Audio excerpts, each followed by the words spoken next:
Hey friends, criminal defense attorney Ryan Pacyga here, and today I'm going to talk to you about a first degree murder, at least in Minnesota, and a double not guilty verdict I got on 2 counts of first degree murder in a trial I had recently.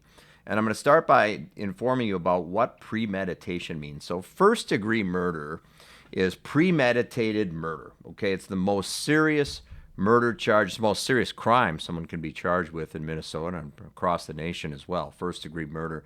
A lot of times that can mean either death penalty or life without parole, depending on where the case is in the country. Okay, in a situation here in Minnesota, I want to give you the definition of premeditation. Okay.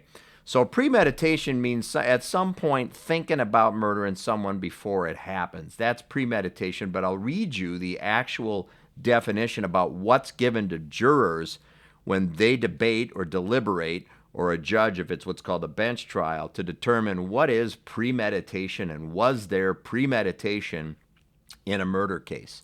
So here's what our jury instructions say that are given to jurors to deliberate in a trial after they get all the evidence in the trial. Premeditation means the defendant considered, planned, prepared for, or determined to commit the act before the defendant committed it. Premeditation, being a process of the mind, is wholly subjective and hence not always susceptible to proof by direct evidence. It may be inferred from all the circumstances surrounding the event. It is not necessary for premeditation to exist for any specific length of time. While premeditation requires no specific period of time for deliberation, some amount of time must pass between the formation of the intent and the carrying out of the act. A premeditated decision to kill may be reached in a short period of time. However, an unconsidered or rash impulse, even though it includes an intent to kill, is not premeditated. So let me tell you about this murder case I had recently. It's a crazy story. There's a situation where there was a death in a family, and they all come together for what you might call a funeral luncheon, or in that community they call it a repast. So think about someone dies, they go bury them, and then maybe all the relatives and friends of the family get together after, and they might have food at a luncheon or something. There may or may not be some liquor served, things like that.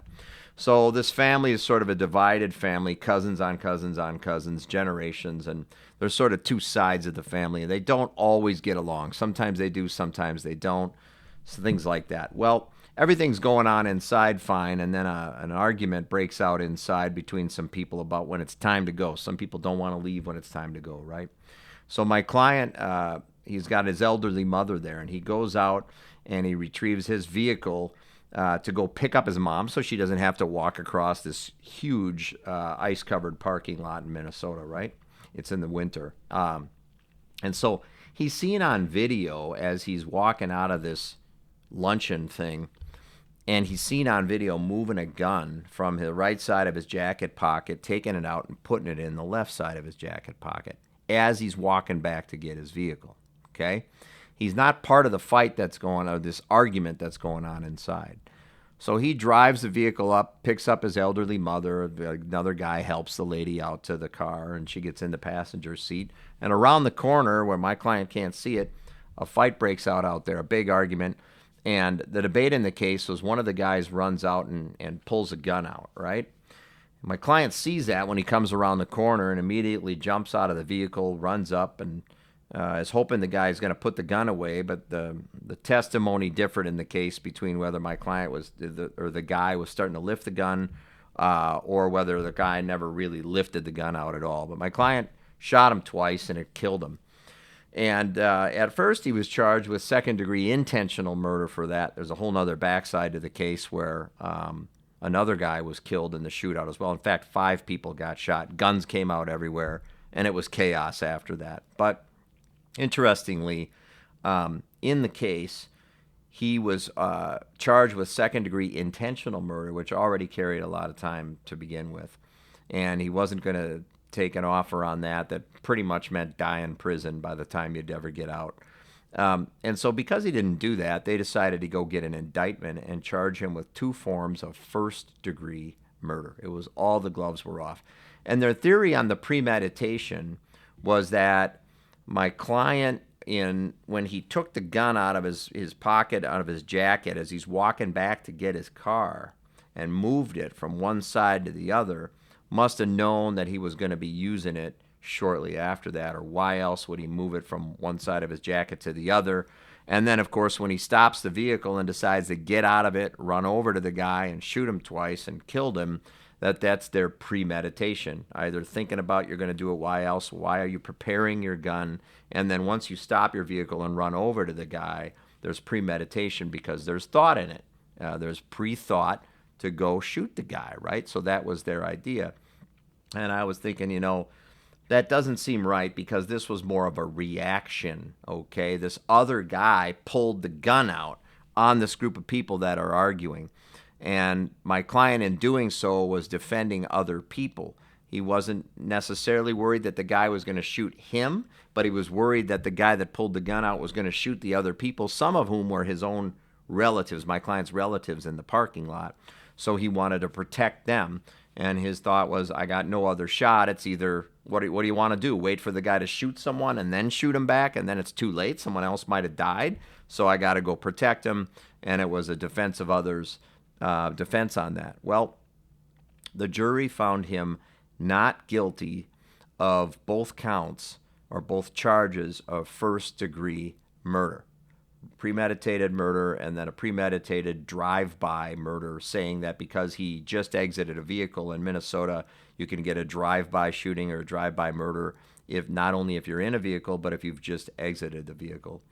And the jury found him not guilty of that. And the argument was, look, man, he wasn't looking for a fight. Any argument that happened inside of this place, he wasn't a part of that. And only when he saw this guy pull a gun out did he decide to stop his vehicle and quickly run over there and shoot this guy before the guy could hurt someone else, okay? So that was the situation, and that's how premeditation can or can't unfold. A lot of times law enforcement will be looking for some form of premeditation if they charge someone. They'll often, police or prosecutors will sometimes charge someone with a second-degree murder at first, second-degree intentional murder, and then they'll look for some planning when they do search warrants, things like that. They might look through someone's phone, their internet search history, whether they were buying things that would be consistent with preparing a murder weapon, things like purchases from a new gun, hardware store, insurance policy, if they're going to kill their spouse, all sorts of things like that, or some reasons that they'll try to find evidence of premeditation to show that somebody planned a murder. And if so, they'll go get an indictment, which is a grand jury, and ask them to decide that there was premeditation there. And if so, then they can, the person's charged with a first-degree murder, which again is the most serious crime you can be charged with in Minnesota and across the nation, and often means someone, if they're convicted of that, is going to die in prison for the rest of their life. So any questions about premeditation? I'm criminal defense attorney Ryan Pacyga. We got 2 not guilty verdicts on premeditated first-degree murder. You can find me at arrestedmn.com or call me at 612-339-5844. Let me know if you have any questions in the comments, and thanks for listening.